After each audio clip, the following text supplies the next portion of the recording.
أهلا يا برج الأسد، تعالوا يلا نشوف الأحوال المادية والعملية لفترة من 20 فبراير ل10 مارس. يلا بينا يا برج الأسد.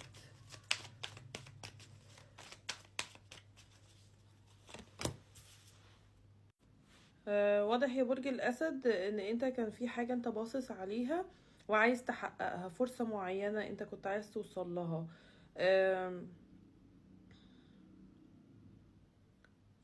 بس انت المشكلة ان انت قاعد عمال تخطط، بس انت عمال تخطط وتظبط وكده، بس انت ما بتاخدش اكشنز في حاجة.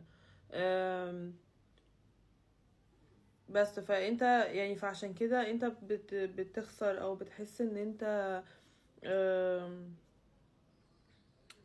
بتعمل مجهود وبتبقى عايز تشتغل على حاجة، بس انت ما بتوصلش لحاجة. انت كل اللي انت بتعمله ان انت بتقعد تخطط تخطط تخطط، بس انت كده ده بسبب ان انت حذر اوفر، حذر بطريقة سلبية شوية، ان انت افكارك مش كويسة تجاه الاموال، افكارك كلها سلبية، خايف تخسر فبتقعد تخطط كتير قوي قبل ما تبتدي الحاجة. وبتخاف قوي من التقلبات المادية الابس اند داونز، ودي حاجة طبيعية. ده بيرجع لان انت عندك حتة جواك كده يا برج الاسد، ان انت بتربط مادياتك بشخصيتك، بتربط مادياتك بقيمتك الذاتية. وده طبعا غلط، ان احنا ما ينفعش نربط مادياتنا، ما ينفعش. انا الاموال مش هي حاجة تحدد انا مين، دي حاجة ودي حاجة خالص، ودي حاجة مختلفة خالص يعني. ممكن عشان انت كنت قبل كده دخلت مشروع او دخلت حاجة او كان عندك بيزنس او فكرة او معينة واشتغلت عليها ورسيت على مفيش. فابتديت دلوقتي بتخاف اكتر. بتبقى عايز تعمل حاجات تانية، بس انت واقف مكانك بتخطط، بس انت مش بتنفذ يعني.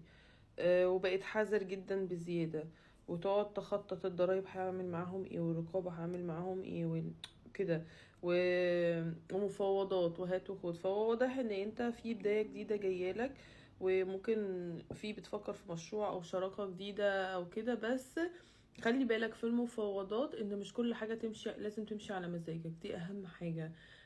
خلاص، اللي حصل اللي حصل، وانت مش هتحاسب الناس او مش هتحاسب الفترة اللي جاية على اللي فات. لا، احنا من اللي فات احنا بنتعلم منه، بان احنا نبقى حذرين سنة.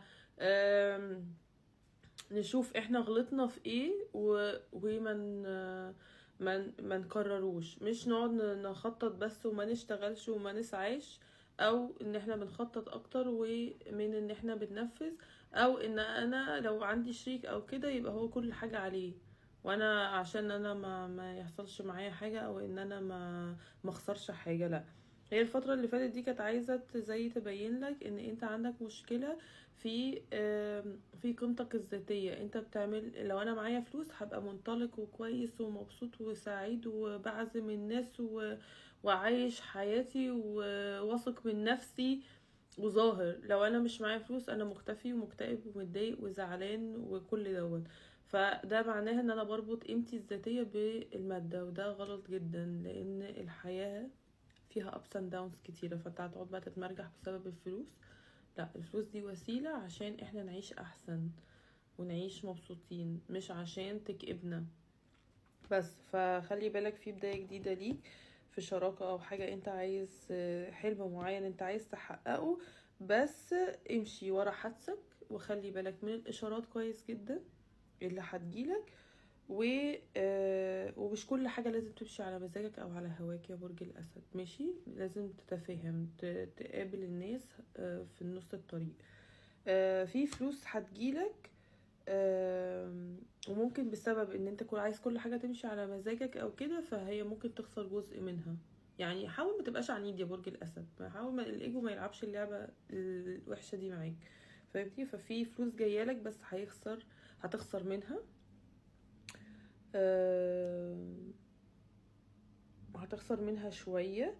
ممكن ضرايب، ممكن رقابة، غرامة، ممكن تيجي حاجة كده.